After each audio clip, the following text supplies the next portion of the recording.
They told me to bring my ID. At first, I thought I misheard. People in our building didn't talk that way. You brought a file, a report, a laptop. You didn't bring your ID. You already had it clipped to your jacket like a leash disguised as professionalism. But the voice on the phone repeated it with brittle precision. Ms. Drake would like to see you on 42. Please bring your ID. Something inside me tightened. There's a certain temperature to dread. It's not hot or cold. It's sterile, like the air inside an elevator that climbs too fast. That's what I felt as I placed the receiver back into its cradle and stared at the reflection of my own face on the dark screen of my monitor. For a long moment, the office around me seemed to recede. Keyboards tapping in rhythm, muted conversations over the cubicle walls, the low mechanical hum of printers. It all blurred into a kind of silence that only fear can carve out. I saved my work, closed the open window of the compliance dashboard, and watched the spreadsheet flicker away. My cursor hovered over a folder titled Delta 9. Inside, it was a document marked Appendix C, the same file that had kept me awake for weeks. I thought I was careful, that I had time to handle it quietly. Apparently, I'd been wrong. I stood, smoothed my blazer, and unhooked the badge from my belt. The plastic was warm from my body heat. I turned it in my hand once before slipping it into my pocket. For a second, I considered leaving it behind. Something about carrying it up there felt too much like bringing a weapon to my own execution. But I went anyway. The elevator to 42 was a different species from the rest. It didn't hum or rattle, it breathed. The walls were mirrored steel, the lighting pale and perfect. As I rose, I caught glimpses of myself from every angle. The calm face, the rigid posture, the faint tremor in my right hand. I folded my fingers together to hide it. When the doors opened, the silence hit me first. The 42nd floor was a different planet. Thicker carpet, colder air, and a kind of stillness that pressed against your skin. The receptionist's desk was empty, a pen lying across an open planner like a pause in the middle of a sentence. Far down the corridor, Leona Drake's office door was open. The light spilling from it was thin and metallic.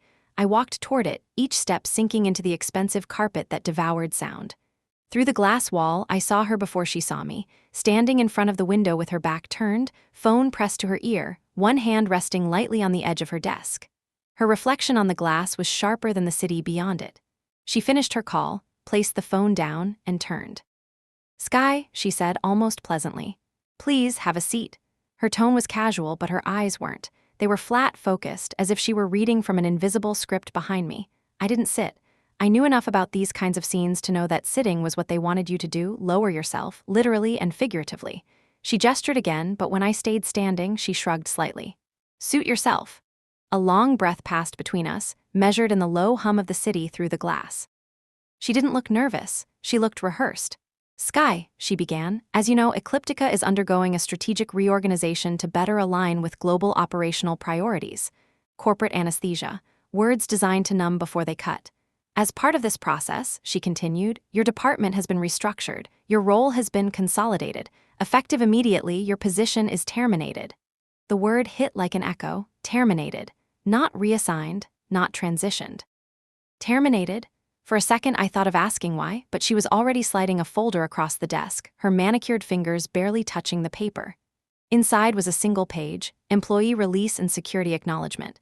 My name at the top, a blank line at the bottom. Behind me, the door opened. Two men stepped in, both wearing the kind of suits that come with earpieces. Security, not HR. It was all so cleanly choreographed. I picked up the pen, felt its weight, and signed my name. My hand was steady. I'd spent years writing signatures under pressure, contracts, audit approvals, legal disclosures. One more line was nothing. When I was done, I placed the pen back on the folder. "Do you want the badge?" Leona tilted her head slightly. "Yes, thank you." I pulled it from my pocket and set it beside the folder. The small click of plastic on wood sounded final, like a door locking somewhere deep in the building's bones. Her expression softened into something that might have been pity if it hadn't been so precise. "You've been an asset, Sky, truly, but compliance has to evolve with the business. Sometimes that means letting go of the old guard." "I see," I said quietly. "You'll be escorted downstairs," she added. "Your personal effects will be shipped to your home address." She looked down at her tablet, already done with me. That more than the firing was what made me angry, not the decision, but the ease with which she erased me from her attention. Like deleting a file she no longer needed. The guards waited by the door. I turned to leave. As I stepped into the hallway, I heard her voice again, light and perfunctory. "Good luck, Sky." I didn't look back. The elevator ride down felt longer than the one up, though it couldn't have been more than a minute. The men flanked me silently, one pressing the ground floor button with a gloved hand. I studied the reflection of our trio in the metal door, two faceless figures and one ghost in between. I wondered if they ever got used to it, walking people out of their own lives. When the doors slid open, the world changed tone. The lobby was bright, almost painfully so, filled with the faint sound of voices and footsteps and the low, rhythmic sigh of the revolving doors. A young woman at the reception desk looked up, then immediately down at her screen. The taller guard spoke first. "Please wait here, Miss Swanson. Someone will escort you out shortly." He gestured toward a couch near the entrance. It was brown leather, cracked at the edges, placed deliberately between the security turnstiles and the glass doors, a holding area for deliveries and now, apparently, for the discarded. I sat. The seat was colder than I expected. The clock on the wall ticked with the kind of precision that mocked you for noticing it. The seconds clicked forward with surgical patience. Across the room, a courier was signing for a package. A group of executives swept past in tailored suits, their laughter echoing faintly before the doors swallowed them. No one looked at me directly, but I could feel the awareness, a subtle shifting of eyes when they thought I wasn't watching. I folded my hands in my lap, trying to remember to breathe evenly. The leather creaked. It was over, just like that. 7 years of work gone with a single conversation that hadn't lasted 5 minutes. I should have been furious. Instead, I felt weightless, untethered. My mind started replaying the morning from the beginning, searching for any sign I could have missed. The phone call, the trembling voice, the words, "Bring your ID." It had been there all along, hiding in plain sight. A light blinked red on the scanner at the desk. One of the guards was talking quietly with the receptionist. I heard the soft click of a keyboard, then the electronic chime that signaled deactivation. My badge, my access to every floor, every system, every piece of my professional identity, was now just a rectangle of dead plastic. I wasn't supposed to exist anymore. The irony was almost perfect. For someone who spent her career making sure everything was documented, audited, and properly authorized, my own deletion was paperless. I leaned back and looked up at the ceiling. The lights were recessed, circular, evenly spaced, small suns that never set. The kind of design meant to make people feel calm, efficient, secure. It felt absurdly theatrical now, like being inside a set built for a play about obedience. 37 minutes passed. I know because I counted them. I could have left. No one was physically holding me there, but walking out without permission would have been an admission of guilt. In the corporate world, how you leave matters almost as much as what you've done. The performance of compliance must never end, even at your own exit. At some point, the receptionist answered a call, her voice rising in the rehearsed cadence of customer service. "Good morning, Ecliptica Group." She laughed softly at something the caller said, then turned away from me, her hair swinging like a curtain. I wondered if she even realized that I could still hear her heartbeat between the syllables. For a long time, I just sat and watched the building breathe. The glass walls caught the morning light, reflecting the city outside in fragmented images, taxis gliding by, the shape of a man adjusting his tie, a pigeon landing on the railing and taking off again. It felt like being on the edge of a dream that refused to end. And then, faintly, the sound that changed everything.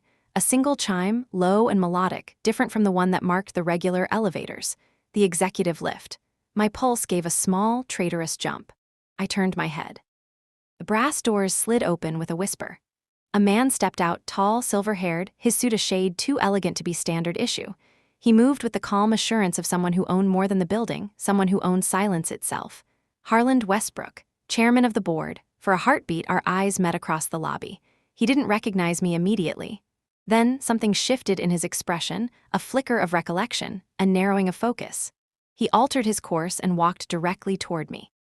The guard straightened without knowing why. He stopped in front of the couch. His voice, when he spoke, was steady but curious. "Ms. Swanson, why are you sitting down here?" I opened my mouth, then closed it again. The simplest answer felt like the only one left. "Apparently," I said, "I don't work here anymore." The silence that followed was heavier than anything Leona had said upstairs. Harland looked at me for a long moment, then turned to the head of security. "Is that correct?" The guard hesitated. "Sir, the order came from operations." "Was HR notified?" "Not yet, sir." "Then this isn't final," he said quietly. He looked at me again, and I saw the calculation behind his stillness, the way a chess player sees 3 moves ahead before touching a piece. "Come with me, Sky." His voice left no room for argument. I stood. The guard stepped aside automatically. The receptionist froze mid-keystroke. Conversations in the lobby stuttered into silence. The chairman was walking back to the executive elevator, and I was walking beside him. As the brass doors closed behind us, the hum of the lobby faded into nothing. The confined air smelled faintly of cedar and ozone. Harlan pressed the button for 42. The indicator light glowed like a small sunrise. He turned to me. "You filed a revised compliance report last week, didn't you? Delta 9, Appendix C?" "Yes," I said. "The one that disappeared from the board system yesterday?" "Yes." He nodded slowly. "Does your termination have anything to do with that?" I met his gaze. "It has everything to do with that." For a long moment, he didn't respond.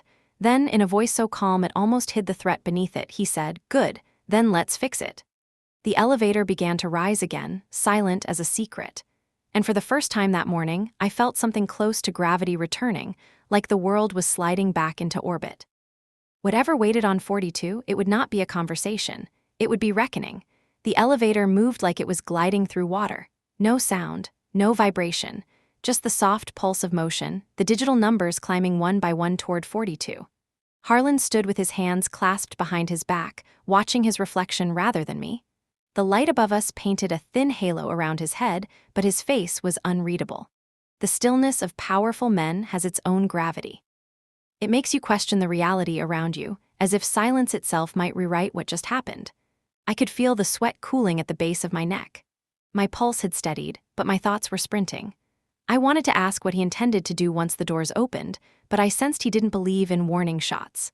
When the elevator reached the top floor, the doors opened onto the same corridor I'd walked down less than an hour ago, same sterile air, same absence of sound. Only this time, the difference was invisible but unmistakable. The space belonged to him, not to her. He gestured for me to follow. The carpet swallowed our footsteps as we walked past the receptionist's empty desk and the long stretch of glass panels that reflected our approach. My own reflection looked steadier now, though I knew it was an illusion. Leona's office door was still open. I saw her before she saw us. She was standing by her desk, scrolling through her tablet with the unbothered rhythm of someone already thinking about her next meeting.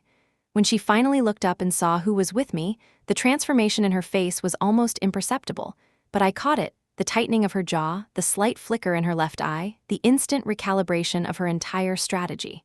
"Mr. Westbrook," she said, her voice bright and falsely surprised. "I wasn't expecting you this morning." "I imagine not," he replied. He stepped into the room first, his presence cutting through the atmosphere like a scalpel through silk. I followed and stood just inside the doorway. The two security guards who had escorted me earlier were still in the hallway, uncertain whether to remain or retreat. Harlan turned his head slightly.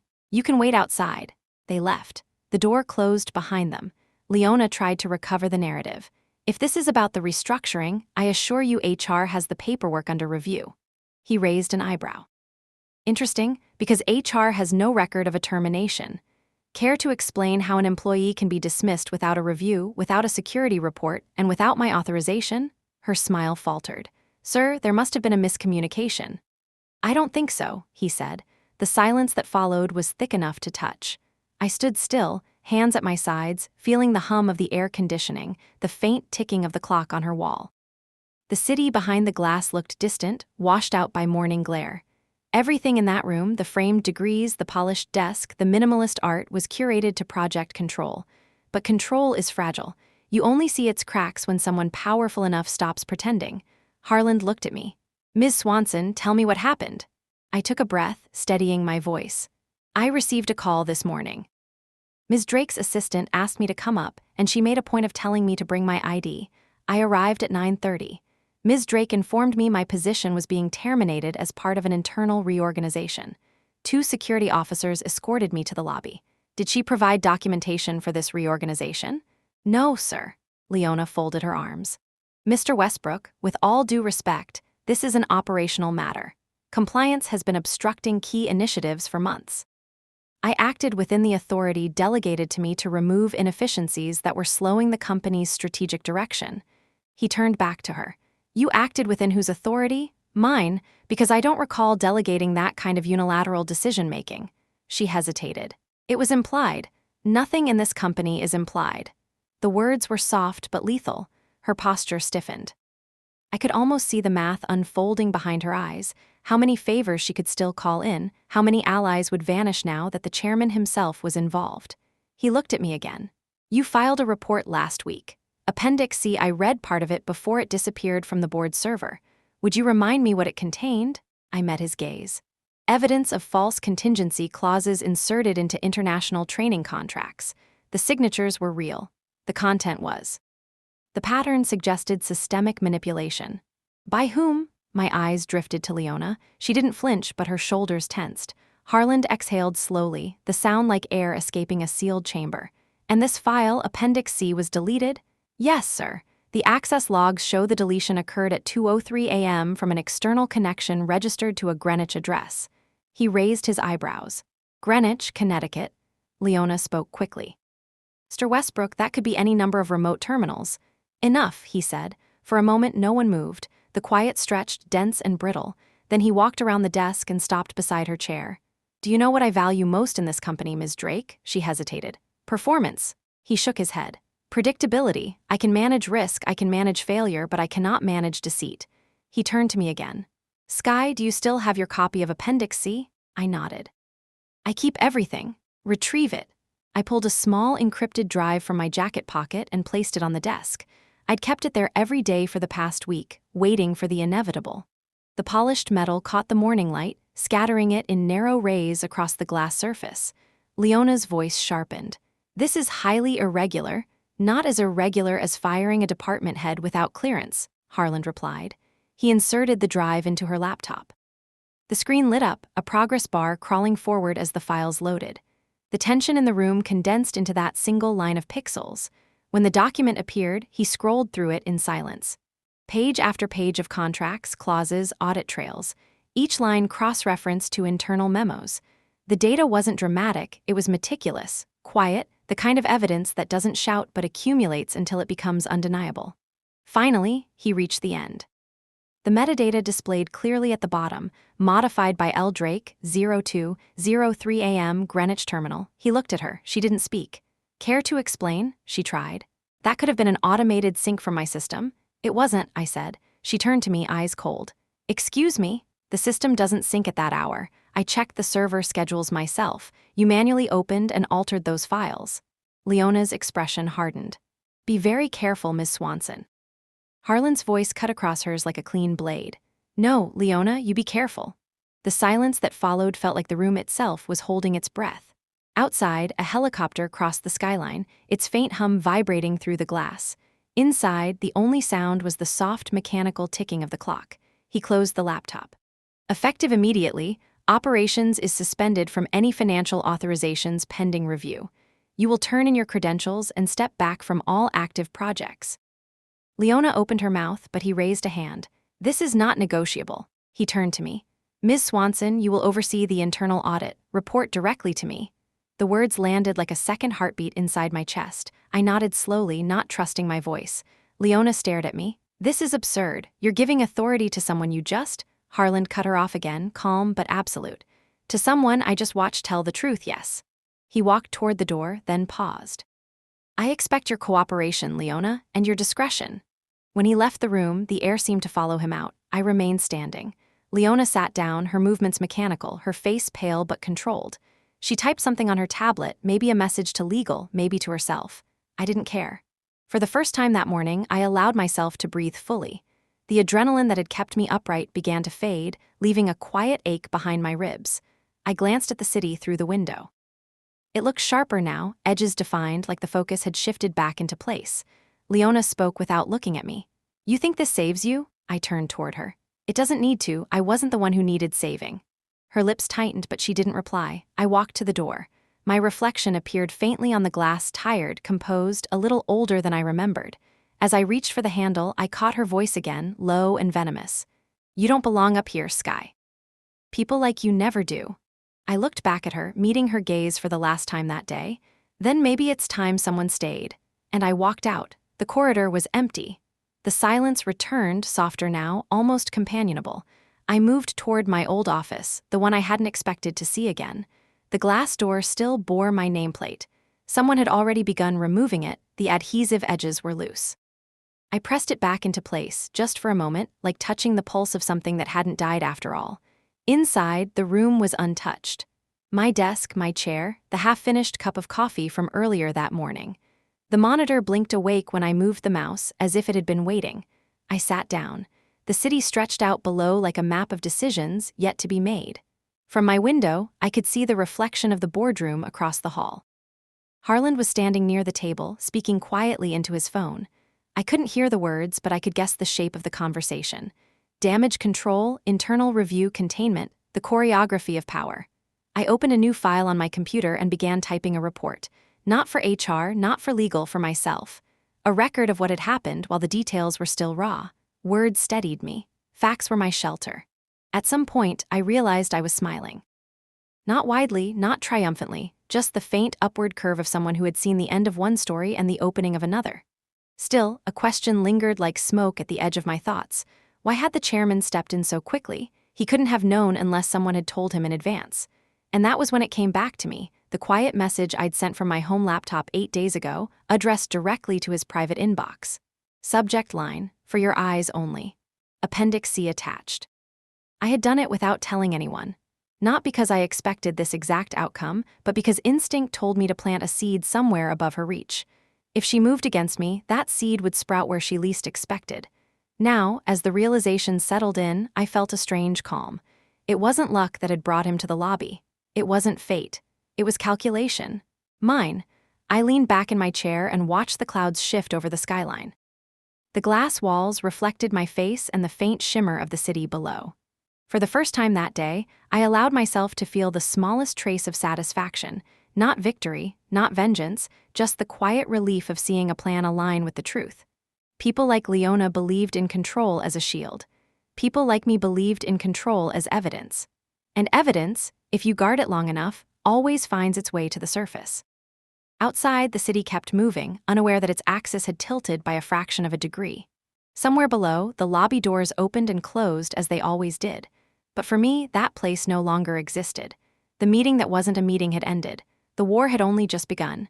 When you're forced to sit still, time becomes an animal. It paces inside your chest, testing the bars of patience, waiting for the smallest weakness.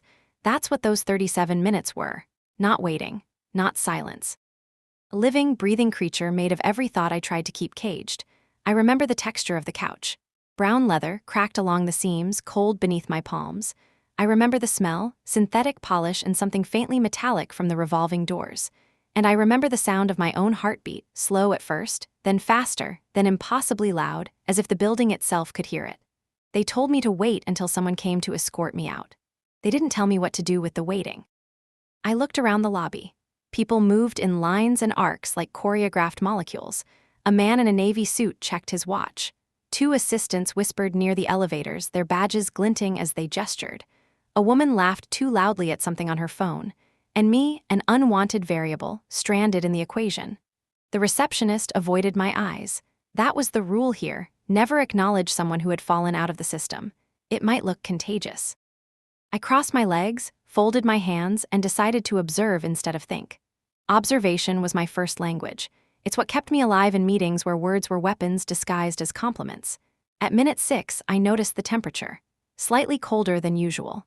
The vents above the glass doors had been recalibrated since the last quarterly audit. Leona's efficiency obsession reached even here, keep the lobby cooler so people didn't linger, she'd said. Comfort breeds hesitation. She wanted constant movement, perpetual flow. At minute 10, I began to count breaths. 4 in, 4 out. It was something my mother had taught me long before I knew how to read contracts or decode lies. She used to say, when you can't control a storm, control the air inside you. I hadn't thought of her in months. Funny how humiliation pulls the dead back into conversation. At minute 12, a janitor passed by pushing a gray cart. He gave me a brief, sympathetic nod. The only human acknowledgement in that entire span of time. It lasted less than a second, but it landed deeper than any apology could have. At minute 15, I checked the reflection in the window. My face looked thinner, sharper, framed by the morning light. There's something about losing everything that peels away vanity. You see what's left beneath. Bare structure, purpose stripped of performance. At minute 17, I thought about the file. Appendix C, how easy it had been to trace the manipulation once I knew where to look. How the numbers in the Delta 9 contracts refused to balance. The training costs that grew without reason. The suppliers that didn't exist. Each discovery had felt like stepping into colder water, realizing too late that the surface had already frozen behind me.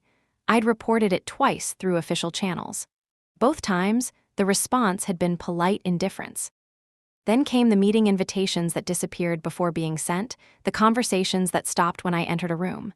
Leona had told me once, smiling like a teacher humoring a slow student, "Sky, sometimes compliance isn't about rules, it's about rhythm. Learn to dance with the system, not against it." Dance with the system.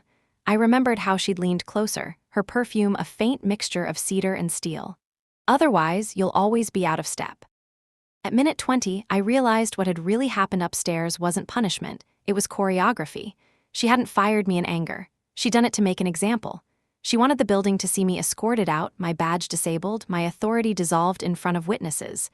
It was theater, and everyone who watched would learn their part. Silence. At minute 23, a deliveryman approached the front desk with a clipboard. His jacket bore the name of a courier company we'd used before. I watched as the receptionist smiled, scanned his badge, and waved him through the security gate. The scanner beeped green, routine, efficient, predictable. I envied that beeping sound.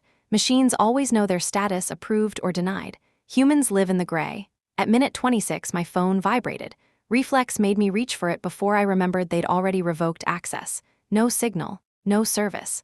A blank rectangle reflecting my own eyes back at me. I placed it face down on the couch.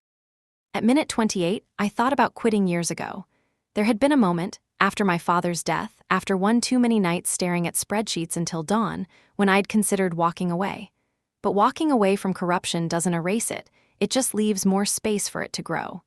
I stayed because someone had to measure the damage, even if no one cared to fix it. At minute 31, I noticed the security guard at the far end of the lobby. He'd been watching me subtly, his gaze sliding away each time I caught it. His radio crackled softly. I could tell he didn't want this assignment. No one likes being near discomfort. It unsettles the illusion of order. At minute 33, the sound of heels echoed from the corridor. Sharp, deliberate, high-heeled authority. Leona's assistant, the same woman who'd called me earlier, appeared carrying a sealed envelope. She placed it on the receptionist's desk, whispered something, then turned toward the elevators. Her eyes brushed over me for half a second. No recognition, no apology, just the smooth blankness of obedience. The envelope stayed on the desk. The receptionist looked at it as though it were dangerous. At minute 34, I realized something strange. I wasn't angry anymore. The humiliation had burned itself out. What replaced it wasn't peace exactly, but precision, a narrowing of focus. I felt light, like a lens adjusting to a smaller aperture. This, I thought, is what they don't understand. When you strip everything away from a person who documents truth for a living, what's left isn't despair. It's clarity. At minute 35, the light changed. The sun had shifted high enough to slice directly through the glass, casting a diagonal bar of gold across the floor. It hit the edge of my shoe, then crawled upward, lighting my face. Dust particles floated inside it, moving in lazy orbits. They looked free. At minute 36, I caught my reflection again and wondered, briefly, if Leona was watching the security feed from her office. If she was, I hope she saw the stillness I had learned from her. Control as defiance. At minute 37, I stood. I don't know why I chose that exact second. Maybe it was instinct. Maybe the animal of time inside me had finally decided to move. I stood, smoothed the wrinkles from my jacket, and looked toward the elevator. That was when the chime sounded, the executive lift. The rest you already know, but what I didn't know then, what I couldn't have known, was how those 37 minutes would follow me long after I left that couch. How they would become a kind of mirror, reflecting everything I was and everything I was about to become. Because humiliation, once survived, becomes a blueprint, and I was learning to build from it. I keep a second memory that does not depend on servers. It does not care about passwords or access badges. It lives in objects and in the quiet. In the way a stapler sits on the corner of a desk that was cleared in a hurry. In the Olsmudge half-moon under a signature that should have been written in daylight. In the weight of a coffee mug that has gone cold twice in a single night. When I say I remember those 37 minutes, I mean that everything before them returned and stood in a row, waiting to be counted. The first misstep was small enough to be forgiven. Brazil, a customs header that misclassified specialty components as routine hardware. Someone in operations said it was a template error. The savings were $60,000. We corrected it. Then the template error repeated and repeated again. You learn to read repetition like a confession. I brought it to Marcus because he was always the one who wore his ambition like cologne. He smiled, showed me a calendar full of deadlines, and said the team was moving too fast for the paperwork to keep perfect time. He told me I was good at catching pebbles before they slid under the door. He said that made me valuable. He was lying. What he meant was that it made me inconvenient. Southeast Asia followed. Round numbers that could not find their receipts. Consultants with no websites. Invoices with addresses that were shared by local port officials who only answered their phones after 11 at night. I did the boring, faithful work. I rerouted payments through channels we could defend to a regulator. The phalanx found my rigor charming when it saved them later embarrassment. They found it obstructive when it slowed them now. The first time Leona invited me to her glass office, I watched her study me as if she could find the gear that would let her turn me. She talked about rhythm. She said a company was an organism that learned to move by syncopation, not rules. Her smile never warmed her eyes. I told her that what she called rhythm, the law called selective disclosure. She did not enjoy that. From then on, every meeting with her was a scene where we performed the roles the other one despised. Delta 9 began as a whisper inside our contract pipeline. A training initiative in Eastern Europe with costs that swelled like lungs drawing a deep breath to speak the wrong word. It was the way the line items gathered around it that made me suspicious. A clause that moved 3 inches down a page from draft to draft. A timestamp that should have been central, but was recorded as Greenwich Mean. The same 2 sentences copying themselves into 14 separate agreements and pretending to be born fresh each time. I stayed late for a week without telling anyone. I brought a thermos from home because office coffee grows brittle once it learns your name. I took off my shoes after midnight to hear the floor talk back to me. There is a different honesty in a building when most of its lights are dark. I traced the edits, mapped the access, and read the polite emails that refused to say what they meant. I do not believe in miracles, but I believe in the logic of a human hand doing something it should not, and then trying to hide its weight. On the third night, more tired than angry, I closed my eyes and saw my father's garage. The cracked concrete. The smell of rubber and winter. The way he taught me to listen to a bearing and tell if it would hold. He said a system will sing you a song you do not want to hear. He said the song does not change just because you refuse to dance. He wiped his hands on a rag and told me that truth did not belong to anyone. If you found it, you were only borrowing it for a while. I opened my eyes and put a name to what I had. Appendix C, it sounded modest and bureaucratic, which is the safest way for a truth to travel when it is not ready to be looked at. I wrote it in my own voice, in sentences that did not rush. I did not accuse anyone. I described what the data had done in the night when it thought I had gone home. I attached the supporting logs and the change history and the cross-checks. I saved it to 2 places that were mine alone. One of them was a personal drive I kept in a drawer behind a dull folder of apartment repair receipts. The other was an address I had never used before. 2 days earlier, by accident that did not feel like an accident, I had been copied on a memo that included the chairman's private contact. The line sat there in the middle of the page like a door I had always known existed, but had never tried to open. The company had taught me ritual and restraint. The company had also taught me what happens when ritual becomes an alibi. I sent the file to that address at 2 in the morning. The subject line was for your eyes only. I did not ask for a reply. I did not expect one.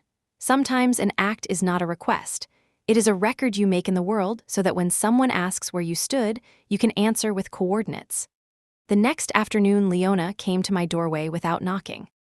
She admired a plant I could not keep alive and told me my insistence on detail would be the reason I could not see the horizon. She had a way of speaking that made every sentence sound like a warning that had wandered from the future into the present by mistake. She mentioned a client meeting. She mentioned board patience. She mentioned that I was over-indexing on theoretical risk. She did not mention that the template had been changed in the dead of night. She sat on the edge of my desk and touched the corner of a file that had nothing to do with our conversation. It was not an accident. Touch is a boundary instrument. I pushed the file to the center of the desk and moved my chair back a fraction of an inch. She smiled without her eyes and left. After that, the invitations to stand in the same room and disagree became fewer. People I had argued with, then saved from their own shortcuts, stopped dropping by. The air around my desk learned to hold a pause. Someone from legal pinged me in our internal chat with a cheerful sentence that could be read two ways. I read it the one I was not supposed to. The day after that, my calendar showed a meeting that canceled itself as soon as it appeared. I began to feel like a photograph someone had erased by dragging a finger across the face. There is a kind of fury that teaches you to measure the table before you overturn it. I did not throw anything. I did not shout. I kept a list. Server schedules. Remote login windows. The physical location of a certain tablet that had been signed out of the secure cabinet at a time that suggested smoke. Every entry on the list had a small second number next to it that only I understood. It counted how many times I was willing to be told I was mistaken before I stopped asking politely. One evening, I met Ellen from finance in a cafeteria that does not pretend to be anything but a cafeteria. She is the kind of person who knows the exact distance between a ledger and a lie. She told me something in a voice so low I had to lean closer than either of us liked. She said she had seen a draft presentation that moved a variance from one quarter to another with the wave of a euphemism. She said the word rationalize had appeared in an email thread where it did not belong. She said she would not forward it because she could not risk being the one who sent it, but she would not lie to me about seeing it. I walked home in shoes that did not know how to forgive concrete. In my kitchen, I opened a window and listened to my street. A neighbor's radio, a siren 2 neighborhoods away, the soft clatter of someone honest doing dishes. I poured water and set it down next to my laptop. I opened the access logs. I watched the screen for a long time without touching the keyboard, like a person watching a sleeping child they do not want to wake. Then I built the map that would become a weapon. Every edit, every IP, every minute that went missing. I traced the line to a Greenwich address I had never visited but whose blue light I could imagine. I drew a box around the time 2:03. I printed a single page. I put it in my coat pocket because I trust paper the way a swimmer trusts a shoreline. It was not courage. It was math. When the morning of the meeting arrived, I did not know what shape the day would cut. I knew only that Leona had asked me to bring my ID and that there are only 2 reasons to ask a person to carry what they are already carrying. The first is that you want them to remember what you are about to take. The second is that you want to be sure the removal will click and leave a mark. I went anyway because there is a discipline in not refusing the scene where you are meant to be humiliated. Control, if it is to be real, has to learn to cooperate with its own erasure. I signed the paper. I placed the badge on the desk like a coin on a closed eyelid. I thought of my father's rag turning black in his hands. I thought of Ellen's whisper. I thought of the email thread I still had not seen but could recite. Make the numbers look good. We will reconcile later. In the lobby, the animal of time paced. I remembered my mother teaching me to count breaths through pain. She had been a nurse in a smaller life before my father's shop broke a wrist and a year. She could read the color in a face faster than any monitor. She used to put her hand on my back and say that the body keeps a book of what it survives and that I should be careful what I let it write. That day, I did not have a hand on my back, but I had her sentence. 4 counts in, 4 out. It did not make the room kinder. It made my spine remember it belonged to me. At minute 20, I stopped imagining Leona's pleasure and tried to imagine her fear. People like her do not fear consequences. They fear exposure. Consequences can be bargained with. Exposure sits down at your table and refuses to leave when the music stops. If her hands had altered what they should not have touched, if her voice had spoken instruction into rooms where phones were listening, then she would do what powerful people always do before they deny. She would move first. She would create a scene so clean that it would be easier for everyone to accept it than to question the string running through it. That was the reason for the couch and the scanners and the red light. Not to end me. To teach the building a story. At minute 34, the light shifted and touched my face. I decided I would not give that story my voice. I would not plead. I would not perform grief or rage for the cameras I could not see but knew were there. Some things you choose not because they change an outcome, but because they refuse a choreography that was handed to you by someone counting on your acquiescence. The chime came. Brass doors. Silver hair. The way the lobby learned to hush in the presence of someone who had paid enough to own its hush. When he asked me why I was sitting there, I heard my answer leave my mouth as if it had been waiting all along. Apparently, I do not work here anymore. I saw the recognition in his eyes and felt the axis of the room tilt. The rest is written already in the bones of this building and in the meeting rooms where glass is only sometimes a metaphor. Later, In my office, after the shock had burned itself down to a bright ash, I began to reconstruct the ledger of the days that had brought me to that couch. I wrote a timeline that no one had asked for yet. First misclassification, first round numbers, first late night, first time I sent something to an address that could ruin me for presumption, first time I said the word rationalize out loud to a wall just to hear how wrong it sounded in the human mouth. I made a list of debts. Not money, debts of silence and debts of speech. Ellen would need a place to put the truth she had carried alone. The janitor who gave me a look that counted should not be spoken of at all. The receptionist who would pretend not to remember me tomorrow did not owe me anything, and I would not owe her a performance she could not carry. The guard who looked away deserved not to be made into a sentence in a report, because that is not what he signed up for when he put on his uniform. I decided none of them would appear in what I would write for the board. Mercy is also a ledger. When I finally closed the file and watched my reflection dim on the screen, a new thought arrived so quietly I almost mistook it for fatigue. The chair beside the chairman at the end of a long table is a dangerous place to stand. You borrow power you cannot keep. You inherit enemies you did not choose. And sometimes the person who calls you truth teller in the morning asks you in the afternoon to remember that truth is a negotiation. I did not distrust him. I distrusted gravity. I wrote his initials on a sticky note and drew a circle around them and put it under my keyboard. It reminded me that every alliance is a contract, even the ones you do not sign. I slept that night without dreaming. In the morning, the city wore its weekday face and the elevators remembered my badge again. The glass on 42 held the same skyline it had held the day before, as if buildings did not watch us and learn our names and hope we would keep them safe. I stood at my window and took a breath for each minute I had spent on that couch. 37 in, 37 out. It took a long time, it was worth it. Then I sat, opened a blank document, and wrote the first line I knew would end up in a place where lawyers pull words apart to see what hurts inside them. The systemic failure was not procedural.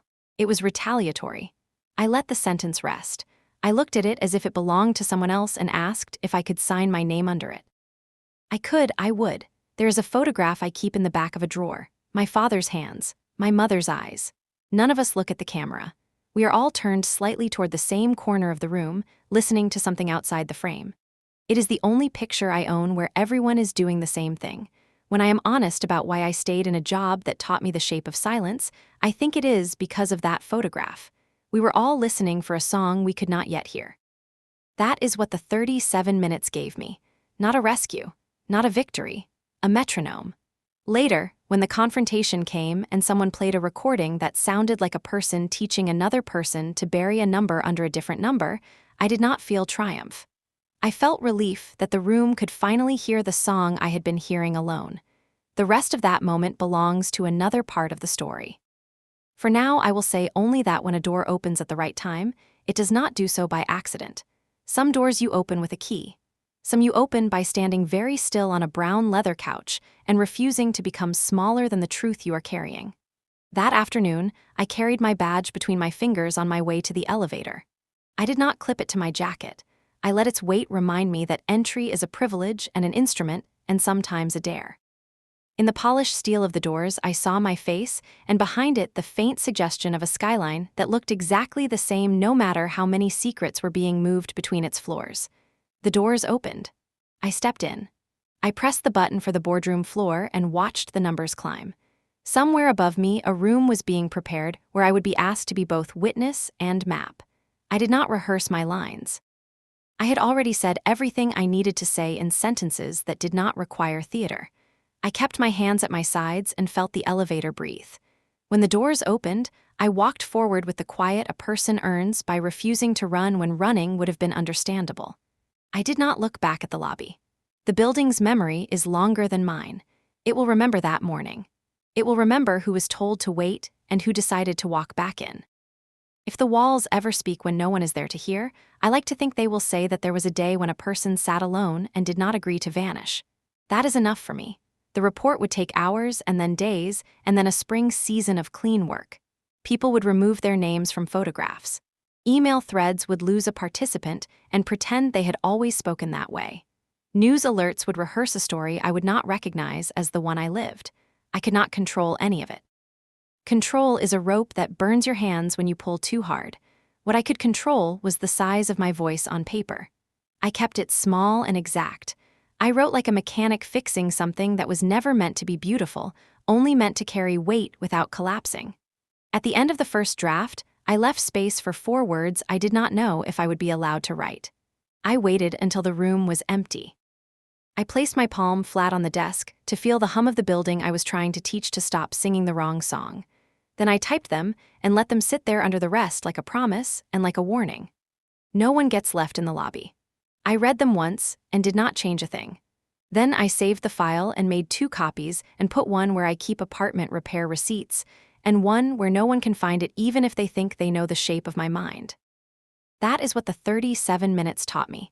The building does not love you back. The work never says thank you. The truth does not care if it turns your life into a smaller room, but the record remains. And sometimes, if you are very careful and very stubborn and a little lucky, the record is enough to make a door open that was never intended for you. I turned off the monitor and let my eyes find the window again. The city held still the way a stage holds still between scenes. Somewhere a helicopter rode its small line across the sky. Somewhere a courier lifted a box. Somewhere a receptionist answered the phone and said good morning without knowing that I was writing the last paragraph of a chapter neither of us had chosen to be in. I stood and adjusted my jacket. The badge lay on the desk, its photo of me slightly out of date in a way that felt correct. I picked it up and clipped it where it belonged. The small click sounded like a door on a distant floor opening for someone else. I hoped they used it well. Then I walked out to meet the part of the story that would ask me to stop remembering and start testifying. I did not hurry. I let my steps find the rhythm of a person who knows that time can be an animal, but it can also be a companion if you teach it not to bite. Power never announces itself. It just changes the temperature of a room. When the brass doors closed and the lobby fell away, I could feel it again, the quiet pressure that sits on your collarbone when you are sharing air with someone who owns outcomes. Harland watched the floor numbers climb as if they were not numbers at all, but positions on a board he had memorized years ago. I watched his reflection watching me, measuring how much truth I could carry without dropping it. "Tell me what you did after you sent Appendix C," he said. There was no preamble. The elevator hummed. The city drifted past in bright slices of glass. "I waited," I said. "I kept my copies. I checked the version history twice a day. I logged every access to the repository. I wrote down the hours when certain terminals came alive." "Which terminals?" "Greenwich, 203, repeated access. The edits were small, surgical. Someone wanted the clause to look like it had always been there." He nodded once. "And you sent it to my office because you believed the chain above operations was compromised." "I sent it because if I was wrong, I wanted to be wrong in front of the person who could fire me for it." The corner of his mouth moved, not a smile, just the idea of one. "You understand leverage. I understand documentation." The doors opened onto 42. Same corridor, different gravity. The receptionist had returned to her desk and looked up with the brittle focus of someone who has been warned to expect weather. Harland did not slow. He moved down the hallway with the calm of a person who can walk through a closed door and expect it to remember being open. I followed. The carpet drank our footsteps. Miles appeared from an office near the boardroom, a leather portfolio under his arm. He was younger than I expected, but the alertness in his eyes was old. He fell into step without being asked. "Pull the raw access logs for the Delta 9 repository," Harlan said. "Full version trail, no summaries." "Already doing it," Miles answered. "Legal is asking if you want them present." "No, not yet." We passed a glass wall that reflected us like a triptych. In the center panel, I looked composed. In the left, I looked like someone who had been left in a lobby. In the right, I looked like a person walking toward a room she had not been invited to. I decided all 3 were true and kept moving. We did not go to Leona's office. We went past it, toward the long conference room that faced the skyline. The board table waited, a dark river of polished wood with microphones set at perfect intervals like stones to cross a current. The blinds were half open. The city felt near enough to touch. Harlan took the seat at the head. He did not raise his voice. He did not need to. "Close the door," he said. The latch clicked. The quiet inside the glass felt denser than the quiet in the hall, like sound itself was choosing sides. He turned to me. "You are the head of corporate ethics. As of this moment, you are reporting directly to me. Say what you would put in a first paragraph if the regulator called in 10 minutes." I did not look at notes. I did not have any. A senior executive altered language in 14 executed contracts to shift regulatory risk off our balance sheet and onto counterparties while masking the exposure from internal reporting. Secondary activity indicates an instruction to rationalize shipping and inventory numbers so quarterly optics match projections. The pattern is deliberate. The access trail is intact. The exposure is material. Good, he said. And motive? Pressure, ego, a belief that speed equals competence, a belief that the board would rather forgive fraud than forgive a missed target. His eyes did not move. Would they? Some of them, I said. Not you. For the first time he smiled, small and private, as if he were pleased by the accuracy but disappointed by the truth. Get ready to prove all of it, he said. We will not survive this with adjectives. Miles set the portfolio on the table and opened it. Inside, printed logs, timestamps, IPs, names reduced to codes. It was a relief to see them on paper. Screens can lie with a single pixel. Paper demands a hand and a place and a moment in time. He slid the top page toward me. This is the pull for the last 30 days, he said. I highlighted the Greenwich terminal. I scanned the columns and found what I already knew. There was something about distance on the page that made the pattern crueler. The edits were not random. They walked toward the clause like a person teaching themselves to cross a line without leaving a footprint. Harland watched me read. You included a silent carbon copy on your original to my office. Yes, on purpose. Yes. For who? For me, I said. So I would know what I had said when someone tried to say I had not said it. He nodded once, as if confirming a private rule. Then his gaze shifted past me to the door. Leona entered without knocking. She had the practiced face of a person who has learned to look composed while swallowing glass. She took a chair not at the head, but not far from it. She placed her tablet on the table with the care you reserve for a weapon you intend to deny owning. Mr. Westbrook, she said, there has been a misunderstanding. There has been an alteration, he said, and a termination ordered without process. Sit. She sat. What happened in the next minutes did not have spectacle. It had precision. Harland asked for the access trail. I showed it. He asked for the clause. I displayed two versions side by side, the original and the executed, and let the language make its own indictment. The change was a handful of words in a paragraph no one reads until a disaster. The hand that changed it left its time and its terminal like a boot mark under fresh snow. Leona kept her voice even. We had a template conflict. My team caught it. We withdrew the flawed report to correct it. Miles turned the logs toward her. Your team did not withdraw a report. Your credentials removed it from the board queue at 4:17 yesterday. There was no replacement. There is no open ticket with it. There is no note to legal. There is you, a laptop, and a clause that moved. She looked at me as if I had crawled into the room rather than been walked in by the person who signs her bonuses. Skye is making a career out of suspicion. I am making a record, I said. Something in her eyes sharpened. Records can be curated. Only by people who believe the building will never ask who curated them. We reached a pause that felt like the logic of the day was bending to accept a new axis. Harland let the silence work, then he said it. Operations is suspended pending audit. Compliance will run point. Legal will observe. You will provide everything requested without delay. Leona did not flinch. She rarely flinched. She had built a self that did not admit failure as a shape it could turn into. You are making a very public mistake, she said calmly. There are launches in motion that cannot be paused without damage. Better a dent than a collapse, he said. Her jaw feathered for the first time. She turned to me. You assume everything you found is what it looks like. It never is. Context matters. Then give me context, I said. She hesitated. It was small, the kind of pause that makes a future. You think I am reckless, she said. I am not. I am protective. Delta 9 is not simply a training initiative. It is a corridor. It exists because of a conversation that happened above your head. If you strip away the protection I put around it, the board will stand in front of cameras and pretend they never heard the corridor mentioned. She was not talking to me. She was talking to him. Harland did not respond. His face was the kind that reads as a mask until you learn that it is simply weight. He stood. The movement ended the scene without raising its voice. Leave your devices, he said to Leona. All of them. She did not move.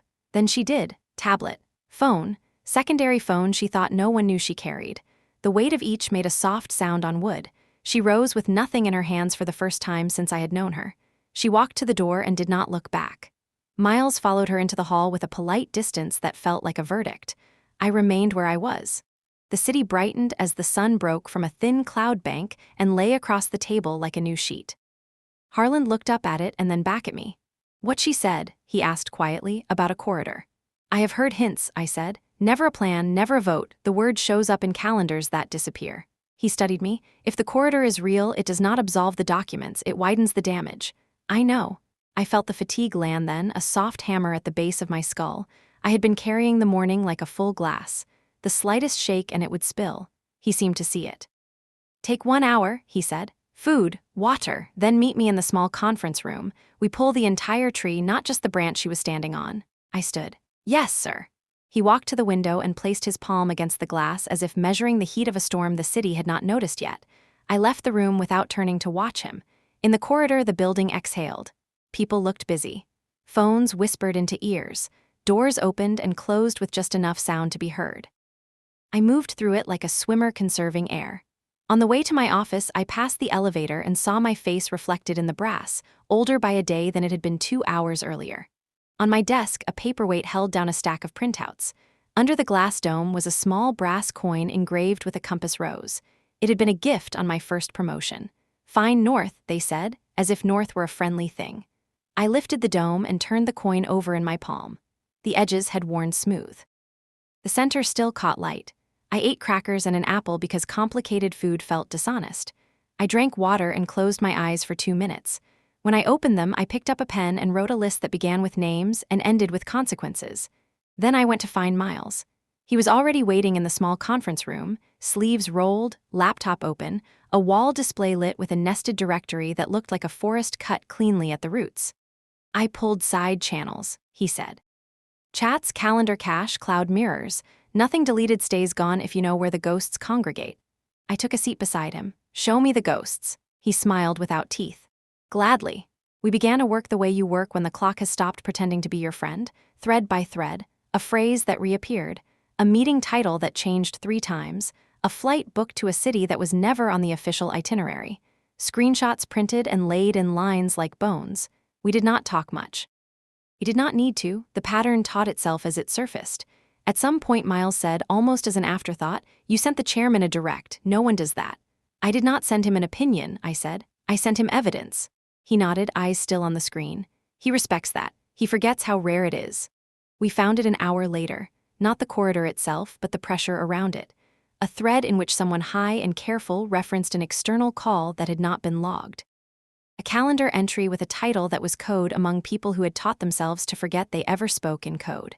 A spreadsheet tab named with a word that did not belong in a budget. None of it would convict on its own. Together, it formed a weather map. I printed the page that mattered most and slid it into a folder. I could feel the papers edge like a line I wanted to draw on the table. Miles looked at me. "You know, once this hits the outer ring, you cannot put it back." "I do not want to put it back." He closed the laptop and rubbed his eyes with the heels of his hands. "Then this is the last quiet hour." "It always was," I said. We stood. The conference room clock marked the hour Harlan had given me. I picked up the folder, the coin of the compass in my jacket pocket, pressing lightly against my ribs like a reminder. In the hallway, the air felt cooler. The sky beyond the glass had shifted from clean blue to a paler tone that meant afternoon. People were still moving, but the rhythm had changed. Anticipation is a smell. You learn it fast in buildings where decisions make weather. Outside the boardroom door, I paused, not to breathe, not to pray, to let the shape of what was coming take its proper size inside me. The chair at the end of the table. The eyes, the microphones with their small red lights. The sentence I would have to say without letting my voice break into emphasis. I find that truth carries farther when it is spoken without weight on any single word. I pushed the door and entered. The meeting that would become legend had not started yet. It was still a room. Chairs, a table, a view. Miles moved to the far side and adjusted the display. Harlan stood by the glass, a figure cut from daylight. He turned when he heard me and nodded once. No ceremony, no prologue. We took our seats. "Begin," he said, and I did. I did not bring theater to the table. I brought pages. The first page was a map of the clause before and after. The second was the access trail. The third was a list of beneficiaries that never called themselves beneficiaries. I placed them in front of the microphones and spoke in the same voice I use when I am alone with a spreadsheet at 2 in the morning. The original language placed training risk where it belongs. The executed language moved that risk downstream to vendors that are legally incapable of absorbing it. The change is not an oversight. It is sequential. Here is how the text walks from clean to compromised. I tapped the margins where the edits glowed faintly on the display. A small circle appeared around a phrase that had learned to lie. The room watched the circle. Men and women who direct continents leaned forward as if words on a screen were a fire they did not want to admit had reached the curtains. Harland did not interrupt. He watched me present as if he wanted the cadence to write itself into the table. When I reached the end of the first page, he said one word. Again. So I did it again, slower. Not because the room needed help, but because repetition makes truth feel inevitable. On the second pass, I added the times. On the third, I added the Greenwich terminal. On the fourth, I added the sequence of messages where rationalize appears and then vanishes from the record like a patient checking out of a hospital without signing. By the fifth, I did not have to point. The board followed the steps without my finger. You know a pattern has been accepted when a room begins to breathe with it. Leona returned as the second hand reached the top of the hour. She had complied with the order to leave her devices. She had acquired a legal voice in a navy suit who carried a lean folio and the conviction that tone can reverse physics. They took seats halfway down the table. The legal voice glanced at my pages as if they were a language he already disliked.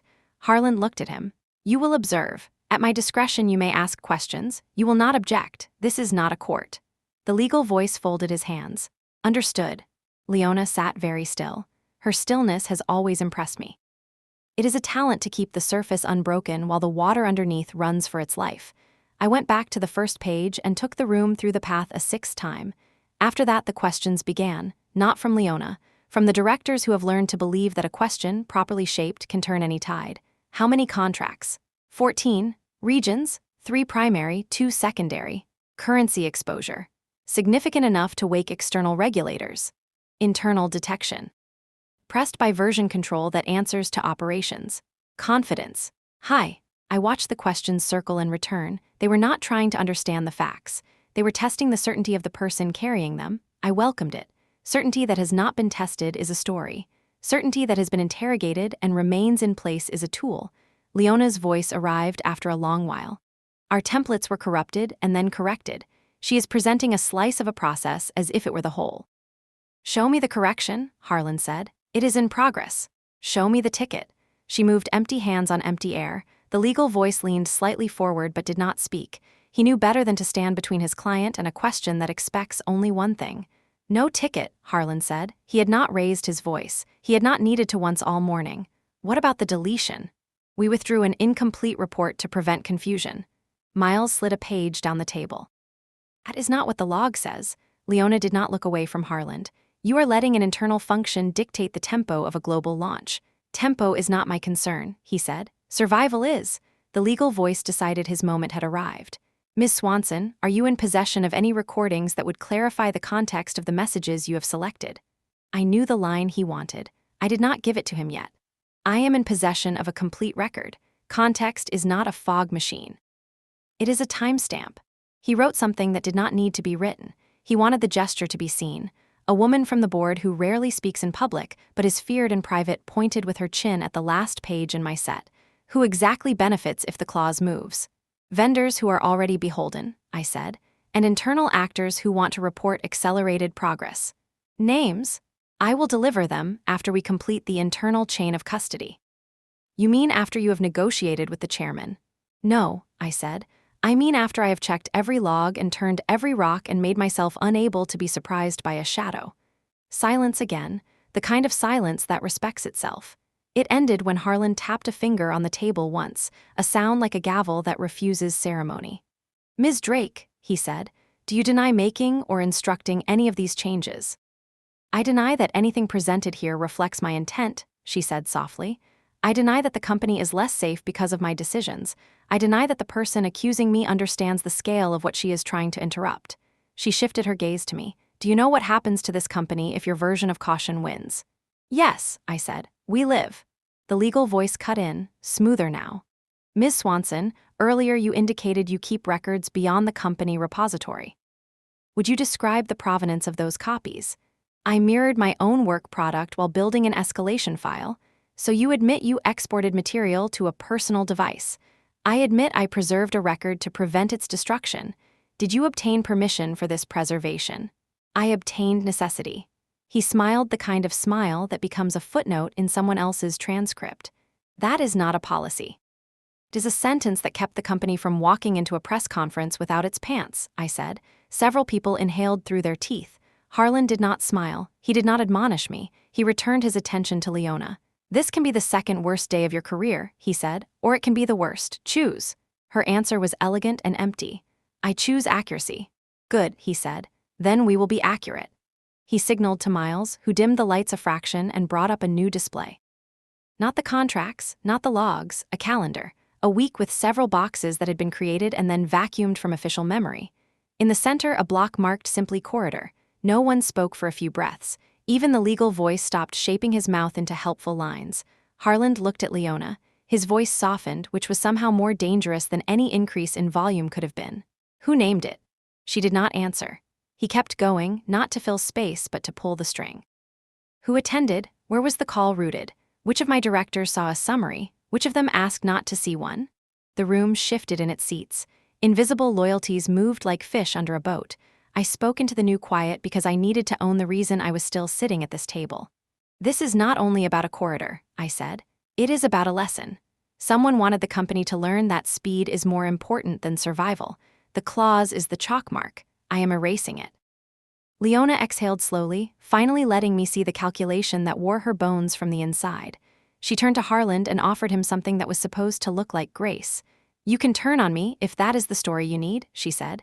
We both know what that costs and what it protects. He looked tired for the first time, not older, not weaker, just aware of the weight of the building he was holding up. You do not get to define protection with stolen language, he said. She glanced at my pages. Then let us be honest. Your ethics chief did not wait to be asked. She sent a private file to your private inbox. She created a moment where you would have to choose. That is not naive, that is power. The board's eyes came back to me. I felt the heat of attention land on my shoulders and slide down my spine. My pulse was steady. The truth does not change when looked at. I kept my voice even. I sent a record because I knew the official path was being paved over. I did not send an accusation. I sent a map. If that forced a choice, it is because someone had already forced a lie. Harlan watched me for a long second that felt like the space between a question and a verdict. He turned his gaze to Leona. I am choosing, he said. He did not raise his hand. He did not call a vote. He did not invite position statements. He issued a sequence. Operations is removed from contractual authority. Effective now. Compliance controls every pipeline touching Delta 9. Legal will witness. Finance will shadow. External counsel will be notified when I say and not a minute before. You will surrender credentials and you will sit in a room with a glass wall until I understand exactly how many fires you set and how many you only admired. Leona did not move. The legal voice finally earned his fee. We will need to consider our rights in this process. Harlan nodded. You have them. Use them. He looked at me last. You have 4 hours to prepare an internal preservation order and a regulator-ready file. Write it as if it will be read on the evening news and by someone who loved you once but does not anymore. Accuracy over theater. Restraint over vengeance. Yes, I said. The meeting dissolved the way power meetings always do. No applause. No overt relief. People stood and formed quiet pairs, already practicing future sentences for future rooms. Miles gathered the printouts and slid them back into the portfolio as if returning blades to a drawer. I remained seated for one extra breath. The city beyond the glass looked the same as it had at the beginning of the hour. Only the air inside the room had changed shape. Leona rose. She smoothed the fabric over her knee as if it had wrinkled in the wrong direction out of spite. She did not look at me. She did not look at anyone. She walked to the door with the posture of a person who intends to win the next war while everyone else is still counting casualties from this one. She paused with her hand on the handle and spoke without turning. You will discover that the corridor has more doors than you think. I answered the back of her head. And they all open to rooms with windows. She left. The legal voice followed, already on his phone, with a sentence he had been practicing for years. Miles exhaled, a small sound that admitted fatigue but not surrender. Harlan remained at the head of the table. He stepped closer, close enough that I could see the pale scuff on his cufflink. He set his hands on the wood and looked down at me the way a man evaluates a bridge he is about to drive a heavy truck across. "Thank you," he said, "and be careful." I nodded. "I know how to be careful." "I believe you do. I am asking you to be more careful than that." He straightened and walked toward the window. The sun had shifted. Long light stretched across the table, slicing through the dust like a clean cut. Without turning back, he added one more sentence, quiet enough that I almost missed it. "I read your file the night you sent it." I felt the floor pause under my feet.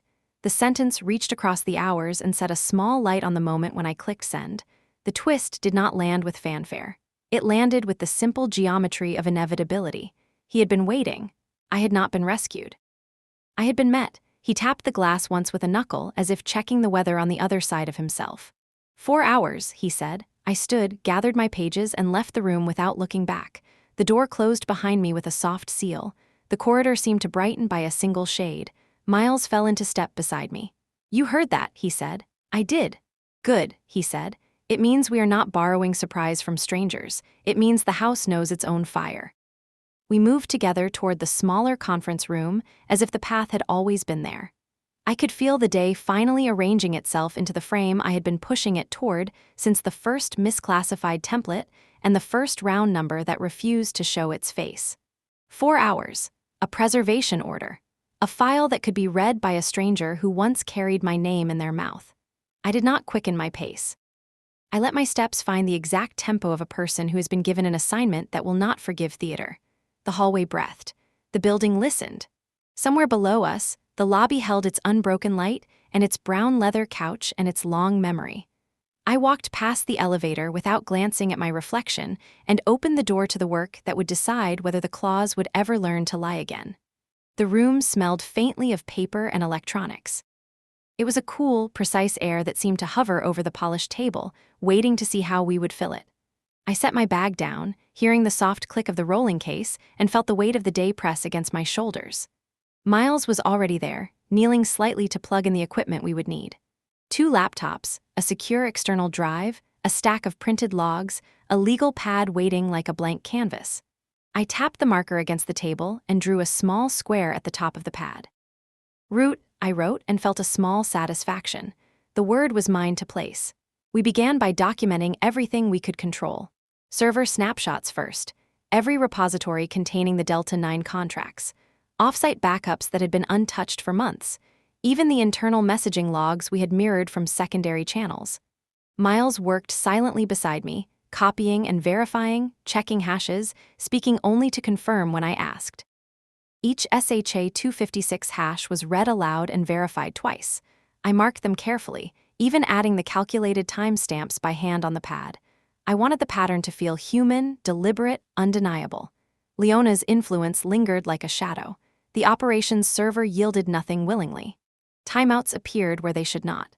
Folders vanished momentarily as if aware we were observing. I tapped at them patiently, not letting frustration dictate the rhythm.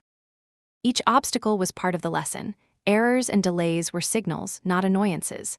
Miles kept his gaze steady. He understood that when I am precise, I am unstoppable, and when I am unstoppable, I am careful. That is a rare combination in a building like this. I pulled up the first of the 14 contracts. The original on the left, the executed version on the right.